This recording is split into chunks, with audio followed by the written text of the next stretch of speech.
Welcome to this podcast as part of the Early Music at Newcastle series.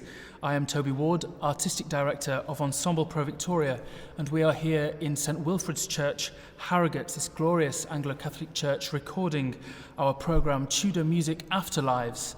This is a partnership between Professor Magnus Williamson at Newcastle University and Humphrey Thompson, our editor and co-director, and our wonderful singers. We've been up from London, travelled up, stayed overnight, and are here recording. This programme, Tudor Music Afterlives, includes the rare sound of polyphony and lute, and it takes great pieces of Tudor music and little excerpts of Tudor music and explores how they lived on after the Reformation and through into what is the start of the Anglican church music period. You can hear this recital as part of the online YouTube series on the 25th of February. This concert is part of our year-long celebrations, which we are calling Fairfax 500, centred around the music of Robert Fairfax. We are recording this music on the label Delphine Records, Scotland's premier label, at the beautiful church of St Brandon's, Branspeth, near Durham, very close to Newcastle, in March next month. To tell you a little bit more about Robert Fairfax and the context of his music, I'm going to hand over to Humphrey Thompson, our co-founder and editor of this fantastic music. Hello, thank you for having me. So I've been associated with this music since I was a boy, as when I was a treble at New College, Oxford, we recorded the music of Nicholas Ludford, who is a slightly younger contemporary of Fairfax. And unlike Ludford, who we don't know when is born, we do know when Fairfax was born, 1464, and he died in 1521.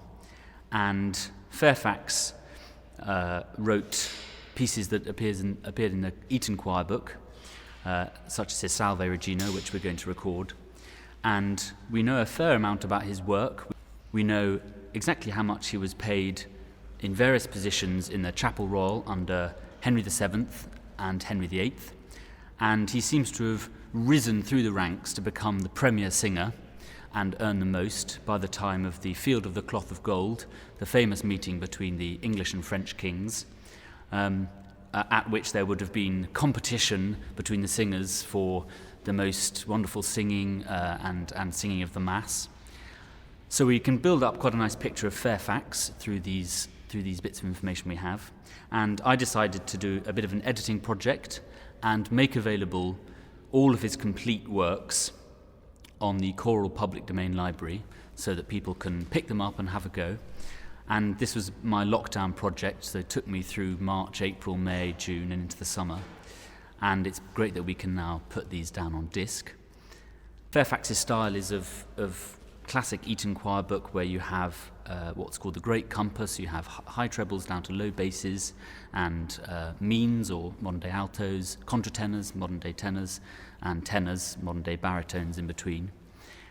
But because Fairfax dies in 1521, we can place his style as slightly departing from the huge music of that great choir book, and distilling it down from what is essentially glorified improvisatory techniques around a cantus firmus, a piece of chant which is put into equal notes, and made into these great sonic edifices.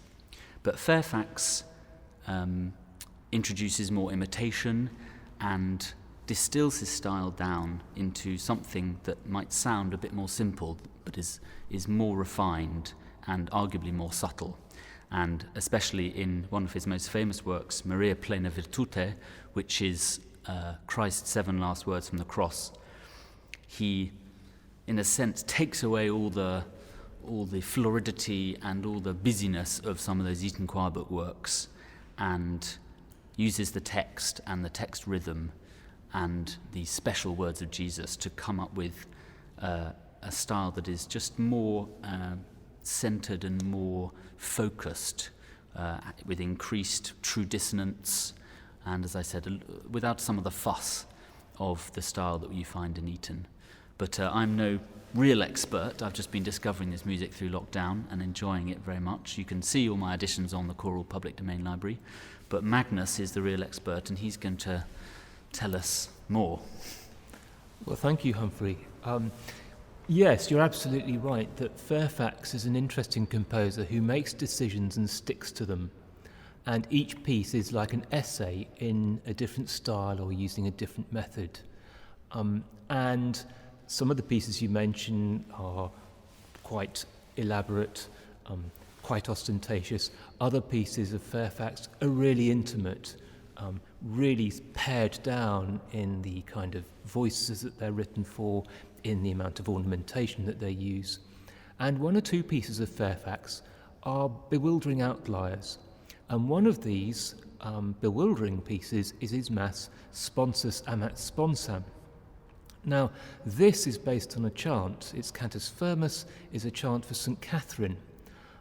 And the text means the husband loves the wife. And musicologists for many years have said, aha, well, this must have been written for a royal marriage, probably to someone called Catherine. And there's only one real contender for this role, which is, of course, Catherine of Aragon.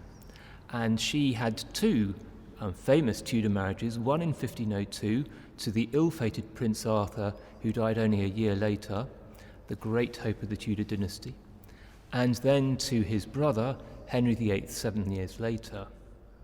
Now, I think the wedding in question was probably the marriage to Henry VIII in 1509, which, unexpectedly, given how many wives Henry VIII had, was quite a quiet affair, quite rushed. Henry got married in the first few months of his reign to Catherine, who had been hanging around in England after the death of Prince Arthur.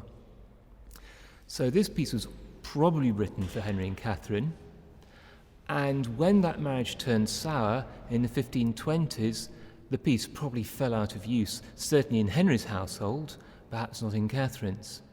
And this piece is really, really interesting because it doesn't survive in any of the main Tudor sources. It goes down underground, and the only sources for this piece are the so-called Paston manuscripts and another Elizabethan Catholic service music book. Now, these are interesting because they were adaptations of old Latin polyphony for private households, used in Catholic households, not for public worship, and sung as a kind of way of remembering the lost glories of pre-Reformation England. So a piece which had become very toxic politically for Henry VIII served later on as a reminder of the validity of that first marriage which rent England asunder. Henry's marriage to Catherine of Aragon was the ultimate cause of the English Reformation. Partly because of this strange transmission history, this weird afterlife where the piece is performed 80 years after it was originally written in a completely different context. This piece survives in really odd manuscripts. It doesn't survive in a complete set of vocal part books, but instead just one voice part survives complete, and that's the bass part. And there's a lute intabulation of the two middle voices, and only a handful of full tutti where everyone is singing. So the piece survives in little shards which have to be pieced together. And the musicologist Roger Braid did this a few years ago, and I've taken what Roger did and amended his reconstruction of the polyphony. So this piece is the first time that you will hear it in a recorded performance or any big public performance, this creed, since probably the 1520s. Thank you very much, Magnus, and thank you, Humphrey. We hope you can tune in and watch this fantastic mixture of Tudor music, including that creed, Sponsus Amat Sponsam, on the 25th of February. Thank you for listening.